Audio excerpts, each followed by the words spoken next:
Greetings everyone. Remember the days when fathers would tell their daughters, "You're not going out dressed like that"? Whatever happened to those days? Why don't fathers care that their young daughters are walking around half naked? This is a failure of fathers. Fathers failing to love their daughters enough to say, please, sweetheart, put more clothes on. You know, there isn't a shortage of cotton this year. And they don't, because they're weak. And they don't love their daughters enough.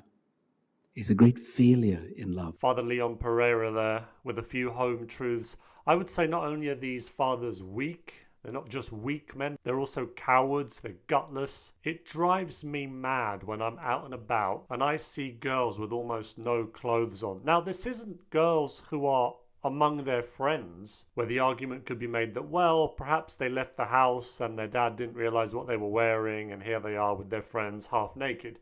No, these are young girls with their families walking around with almost nothing on. You'll see the dad, you'll see the mum, and you'll see the daughter who isn't more than about 12 years old with short shorts where you can see her stomach, you can see her back, you can see her trying to show off the cleavage that she doesn't even have yet because she's too young, but she's already trying to show that off for some reason. How is the dad comfortable with that?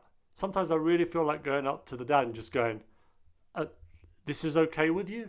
You're happy for her to walk around like that? You realize there are going to be men, 30-year-old, 40-year-old men staring at your young daughter. This doesn't bother you at all? And obviously you can't really say anything because it's not your daughter, it's his daughter. But it's so shameful that he doesn't care enough to say, put some clothes on. And folks, that's just the beginning. Those are kind of the early stages. That's what leads to other things when girls go out scantily dressed. There are sadly far more extreme versions of what can happen later on when a father doesn't love his daughter enough, as Father Leon said there, to tell her, no, you're not going out like that because I love you too much and I'm not going to let you go down that path. And the way God has set things up is that he likes consequences. If you do good things, that then leads to positive consequences.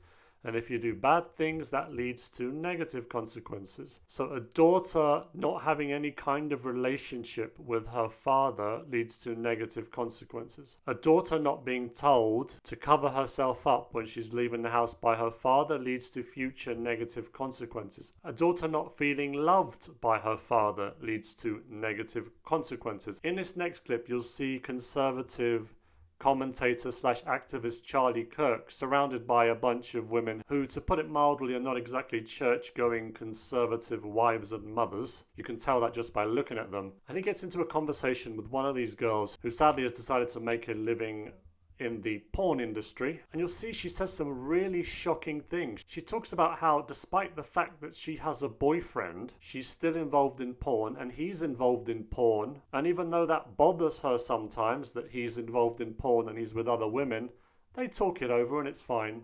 I mean, maybe you can tell me more about your line of work? What would you like to know? Do you think that it's going to create a good, happy family in the future? Right now I'm working on it, yeah. Me That's and good. my boyfriend are doing really well in our relationship, and honestly, I think contrary to what most people would believe, I think being in porn has strengthened us. Why is that? I've never heard that. Yeah. What, can you tell me why? So basically, like, being in porn and having sort of like this open type of relationship where you can have sex with other people, obviously there are certain boundaries in the relationship, but it really makes you think about, you know, what's important, why you love this person, and, you know, you start to really hold things true that are deeper than just sex. And I think that on top of that, you can share sex with other people together, and that's really bonding, that's really fun. Do you ever get jealous of him if he has sex with other people? Yeah. Oh, you do? Yeah. So how does that strengthen your relationship? Because we're able to talk about it, and I think every time that I bring up a concern and he's able to soothe it and we're really able to like work on that bond, it just makes it stronger. Have you ever, when you were having sex, do you ever think it's more than physical? that maybe there's emotional and spiritual connections you might be introducing? No. So it's a purely physical experience. Yeah. He tells her that if he was able to wave a magic wand and guarantee her financial security every year, whereas she wouldn't have to make money in pornography, would she leave the industry? And incredibly, she tells him she wouldn't. And when he presses a little bit further, you realize what the reason for that most probably is. If you could be with your boyfriend currently, and I waved a magic wand and I said you can make $1 million a year and never do porn again, would you? No. Okay. Okay. The thing is, I wouldn't have to do it. That would be great, but I would still want to do it. I mean, personally, like, I'm an exhibitionist. I love, like, putting my sexual self out there for other people to see, for other people to, like, you know, touch themselves to, have fun with. Can I ask you a question? Since you're about presenting yourself to the world, do you have a good relationship with your father? Okay, here we go. No, I don't talk to him. I'm not surprised. Yeah.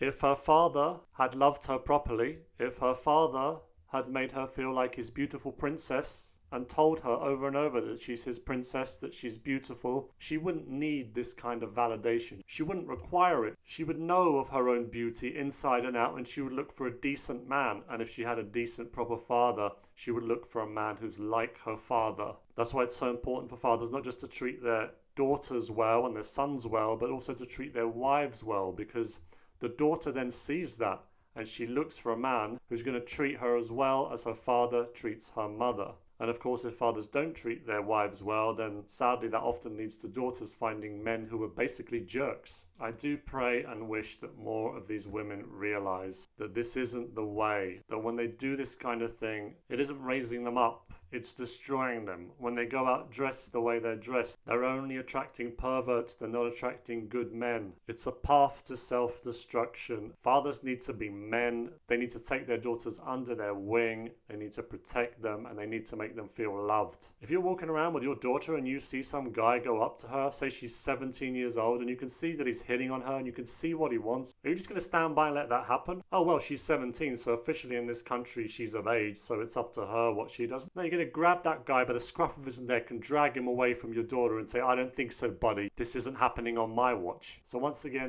guys, if you have daughters, be proper fathers, care about your daughters, and daughters, girls, in the unlikely event that you might be watching, start valuing yourselves a bit more, please. It's a shame to be a slut. It's a shame to dress as a slut. Don't they even see anymore their dignity and their beauty? Thanks very much for watching the video, folks. Have a blessed day.